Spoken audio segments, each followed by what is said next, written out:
అంతా కూడా లేదు. నేను వస్తే పట్టణాలలో 2 సెంట్లు, గ్రామాలలో 3 సెంట్లు ఇస్తానని వాగ్దానం చేసి, అదేవిధంగా పెరిగిన రేట్లకు అనుగుణంగా 1,80,000 కాలనీకి ఏమాత్రం చాలదు, నేను వస్తే 4 లక్షలు 5 లక్షలకు పెంచుతానన్నాడు. వచ్చి 2 సంవత్సరాలు అయినా కానీ అతిగతి లేదు. 1 ఎకరా పట్టణాలలో కొంటే 37 మందికి సరిపోతుంది. అదే గ్రామాలలో అయితే 25 మందికి వస్తుంది. ఈ విధమైనటువంటి ఆలోచన తెలిసి కూడా దానికైనా గత ప్రభుత్వానికైనా ఇది పెద్ద కుంభకోణాలు. ఇల్లు కడతామని చెప్పి కేంద్ర ప్రభుత్వం నుంచి ఆ డబ్బులు ఇది మాత్రం కోట్ల రూపాయలు వసూలు చేసుకున్నారు.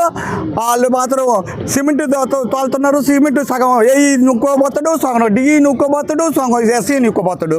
వాడు దారబంధరాలు ఒకడు నూక్కొని అమ్ముకుంటాడు, వాడు ఇంకొకడు వాళ్ళు కిటికీలు ఒకడు అమ్ముకుంటాడు. ఇది ఏంది? ఇది మరి మొత్తాన్ని అమ్ముకొని ఆఫీసులు కూడా అమ్ముకుంటే సరిపోద్ది కదా. ఏఐటీసీ జిల్లా ప్రధాన కార్యదర్శి, సిపిఐ జిల్లా కార్యవర్గ సభ్యులు. కూటమి ప్రభుత్వం ఇచ్చిన హామీల్లో ముఖ్యమైనది ఇళ్ల స్థలం.